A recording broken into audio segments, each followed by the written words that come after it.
Warfaze band. পরিচয় করাবো যিনি সঙ্গীত প্রযোজক, ড্রামার, গীতিকার ও লিডার ওয়ারফেজ ব্যান্ডের। অন্যদিকে তিনি ব্যান্ড সঙ্গীতের সংগঠন বাম্বার সহসভাপতি শেখ মুনিরুল আলম টিপু। এই ব্যান্ডের ভোকালিস্ট ছিলেন মিজান, কিন্তু এখনও তার কণ্ঠের গান বিভিন্ন অনুষ্ঠানে গাওয়া হচ্ছে। তিনিও একই গান গাইছেন। আমাদের ব্যান্ডে ম্যাক্সিমাম গানই আমাদের নিজেদের ভিতরে করা। হ্যাঁ, এখানে কমল, বাবনা, সুমন, আমার আরও শামস অনেকের লেখা আছে। হ্যাঁ, মিজানের শুধু একটা গান শুট করা ছিল, ঠিক আছে। তা ওই গানটা অবশ্যই সে করতে পারবে গীতিকারের পারমিশন সাপেক্ষে, বাকি গানগুলো করতে পারবে না, যেহেতু ওইসব গানগুলোর ক্রিয়েটার সে না। যেহেতু ক্রিয়েটার না, সে আইনগতভাবে কপিরাইট আইন অনুযায়ী সে পারফর্ম করতে পারবে না বা পারে না। এবং এটার ক্ষেত্রে কপিরাইট অফিসে অভিযোগ করা হয়েছিল এবং কপিরাইট অফিস সেই এই সিদ্ধান্তটা দিয়ে দেয় ওয়ারফেজের ফেভারে, যেহেতু ওয়ারফেজের অন্যান্য মেম্বাররা ক্রিয়েটার। এটার অতীতের কথাগুলো, পুরনো স্মৃতিগুলো মনে মনে রাইখো, আমি তো ভালা না ভালা লইয়াই থাইকো। এই গানটি বিখ্যাত হয় কয়েক বছর আগে। গানটি শিল্পী রাব্বির কণ্ঠে জনপ্রিয় হয়। ঈগল মিউজিক নামের একটি প্রতিষ্ঠান ইউটিউবে আপলোড করেন। তাতে সুর ও রচয়িতা নাম দেন মাহবুব শাহের। কিন্তু ভিন্ন এক ব্যক্তি দাবি করছেন গানের মালিকানা। আমি তো ভালা না ভালা লইয়াই থাইকো। অনুসন্ধানে নামে টিম 360 ডিগ্রি। গানটির মালিককে হাজির করতে চাই আমরা। মাহবুব শাহের বাড়িতে আমি প্রোগ্রাম করি। প্রোগ্রাম করার পরে রাব্বি ওই গানটা শুনে, ওই প্রোগ্রামে শোনার পরে মাহবুব শাহে বলে, ভাই গানটা তো খুব ভালো হয়েছে, আমি করব। মাহবুব শাহ সুন্দর শুই না, ভালো শুই না, মাহবুব শাহ উনি ওনার নাম দিয়ে রাব্বিরে বলে যে তুমি গান করো, গান এটা আমার। বলে রাব্বি আইসা গান এটা করছে।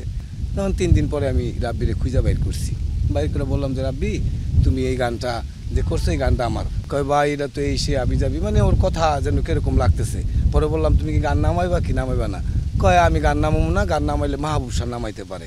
তখন আমার কাছে যে প্রুফ ছিল, এই প্রুফ নিয়ে আমি এই কপিরাইট অফিসে যাইয়া আমি আবেদন করি এবং মামলায় যেভাবে প্রসেসিং ওইভাবে আমি করছি। করার পরে 4 মাসের মধ্যে আমি সেই মামলার কপিরাইট পাইছি। এই গানটি দিয়ে সোশ্যাল মিডিয়ায় রাতারাতি ভাইরাল হন রাব্বি। কিন্তু গানটি ব্যবহার করে ঈগল মিউজিক টাকা আয় করে, আর টিটু পায় না কিছুই। ঈগল মিউজিক হইলো আগে রাব্বিরে দা গানটা করাইছে, করানোর পরে যখন রাব্বি কপিরাইট পায় নাই, গানটা ভেজাল হয়ে গেছে। ঈগল মিউজিক আবার আমারে ঢাকায় নিয়া, ঠিক আছে, বলছে যে ওই গান আমরা নামায় দিমু, নামায় আপনারা দিয়ে নতুন গান করামু, এই যে আমাদের সাথে একটা এগ্রিমেন্ট করেন, আপনি আমাদের সাথে সবসময় কাজ করবেন। এই কথা বললে নিয়ে আমার একটা দলিল এগ্রিমেন্ট করাইছে, আনরেজিস্ট্রি দলিল। ওনারা ওইখানে কি করছে আল্লাহ জানে, আমি বলতে পারি না। সে আমি সিগনেচার দিয়ে চলে আইছি। এরপরে আর ঈগল মিউজিক আমার দা গানও করায় না, দেন টাকা পয়সা দেওয়ানোরও কোনো নাম নাই এবং ডাকায়ও না। এটার মানে ইনকাম আয় যা কিছু আছে সব ঈগল মিউজিক পাইতেছে। কলার টিউন যা যা এটার মানে ডিজিটাল প্ল্যাটফর্মের রেভিনিউ আছে সব ঈগল মিউজিক পাইতেছে।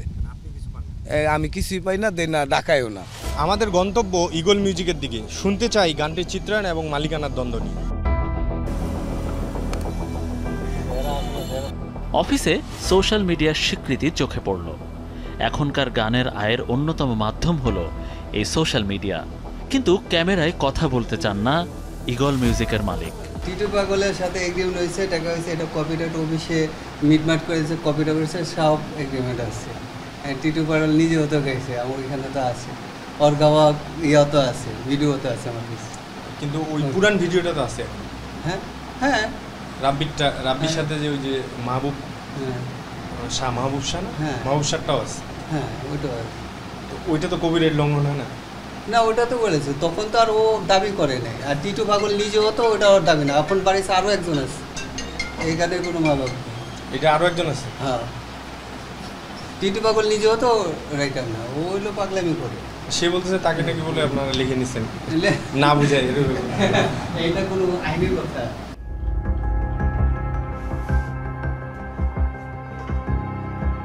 কপিরাইট দ্বন্দ্বের আরেকটি উদাহরণ আপনাদের সামনে হাজির করতে চাই। মাঙ্গা হলো জাপানি ভাষায় আঁকা কমিক বই। দেশের শিশু কিশোরদের মাঝে জনপ্রিয় এই বইটির অর্থ করা হয়েছে স্বাধীনভাবে আঁকা চিত্র। মাঙ্গা সাধারণত সাদা কালো রঙে প্রকাশিত হয়। মাঙ্গা জাপান, কোরিয়া, ইন্দোনেশিয়া, চীন সহ পৃথিবীর বিভিন্ন দেশে জনপ্রিয়। এর প্রভাব ছড়িয়ে পড়েছে বিশ্বব্যাপী।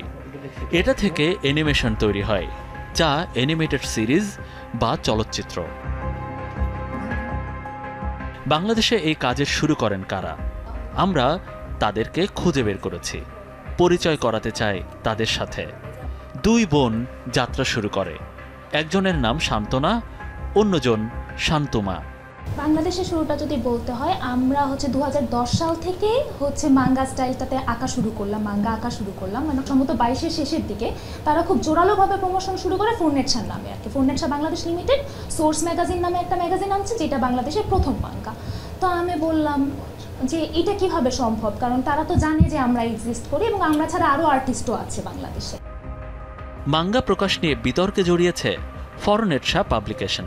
প্রথম কে এই বিষয়টি নিয়ে কপিরাইট অফিসে অভিযোগ করেন। তো তখন আমরা ওদেরকে যোগাযোগ করলাম সরাসরি। তো তখন তারা আমাদেরকে একতরফা হুমকি দিল যে তোমরা ইন্ডিভিজুয়াল আর্টিস্ট, আর আমরা একটা গ্রুপ, একটা কোম্পানি আমরা আকারে দাঁড় করাচ্ছি, তো গিয়ে তোমরা আমাদের সাথে কি করতে পারবা, এরকম টাইপের তাদের অ্যাপ্রোচটা। তখন আমরা বাংলাদেশ কপিরাইট অফিসের কাছে আমাদের কমপ্লেনটা নিয়ে গেলাম। এই বিষয়টি নিয়ে কথা বলতে চাই ফরনেটশা পাবলিকেশনের সাথে। তারা কি বলছেন? এটা সলভ হবে ইনশাল্লাহ, দেখা যাক কি হয়। এটা নিয়ে কাজ করতেছি আমরা, এখনো ওইভাবে সলভ হয়নি। অভিযোগটা তাদের ছিল তারা প্রথম মাঙ্গা আর্টিস্ট, আর আমরা লিখছিলাম আমরা প্রথম মাঙ্গা আর্টিস্ট, এইটা নিয়ে আর কিছু না। আমাদের ইন্টেনশন ফার্স্ট সেকেন্ড ওইটার ইন্টেনশন হচ্ছে আমরা অরিজিনাল যে মাঙ্গা টেস্ট আমরাই দিচ্ছি।